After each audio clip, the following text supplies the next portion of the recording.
Alors le deuxième sujet de cette magnifique newsletter, c'est de comprendre ce que veut dire prendre en compte le scope 3 s'il est matériel.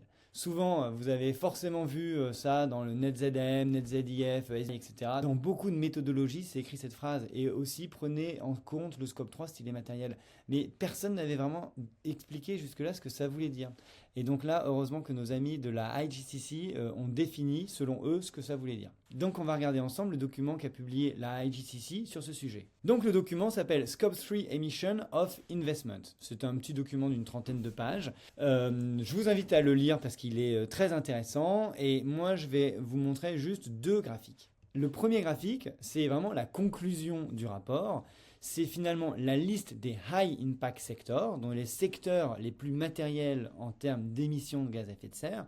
C'est pareil, toutes les méthodologies disent à chaque fois, concentrez-vous d'abord sur les high impact sectors, ou sur les high impact sectors il faut faire ceci, ou il faut faire cela, il faut toujours engager les high impact sectors en premier, etc. Donc ce sont ceux-là. Ensuite, souvent on dit, et prenez en compte le scope 3 s'il est matériel.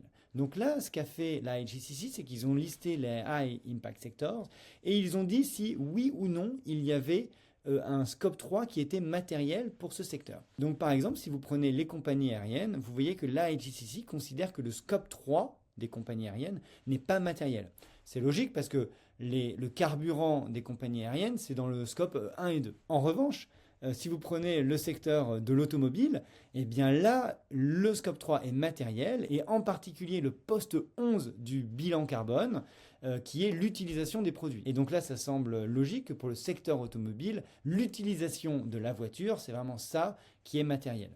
Donc, je ne vais pas tous les faire, mais grosso modo, vous voyez que finalement, il y a à peu près 9 secteurs de high impact qui ont un scope 3 matériel. Donc, vous devez prendre en compte les postes 11, par exemple, de l'oil and gas, le poste 1 et 2 de chemicals, le poste 15 de banking, etc. Un autre petit graphe intéressant, si vous ne connaissez pas très bien les bilans carbone, c'est celui-là qui explique tous les postes du scope 3 d'un bilan carbone, qu'il soit upstream ou downstream par rapport à la chaîne de valeur. Je vous laisse les regarder. Et enfin, le dernier tableau qui me semble vraiment clé dans ce document, c'est finalement le tableau qui explique comment l'IGCC est arrivé à ses conclusions de savoir si le scope 3 était matériel ou non.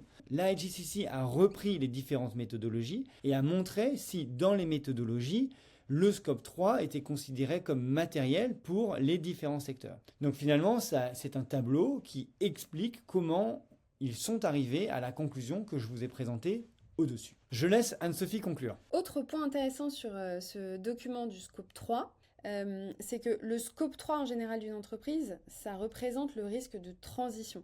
Soit le risque réglementaire, soit le risque de réputation, soit le risque lié aux attentes, à l'évolution des attentes des consommateurs. Je m'explique. Pour un constructeur automobile, le scope 3, c'est l'utilisation des produits. Le risque réglementaire, c'est évidemment qu'on interdise progressivement l'utilisation de véhicules thermiques. Ce qu'on peut faire aussi comme utilisation des high impact sectors de la AI, c'est identifier quelles sont les parties d'un portefeuille qui sont soumises à un fort risque de transition. Simplement, en faisant un mapping sectoriel du portefeuille, on n'a qu'à identifier ceux qui sont parmi les high impact sectors et regarder quelle est la partie du scope 3 qui est la plus importante pour se rendre compte des risques de transition. Ça, c'était la première conclusion.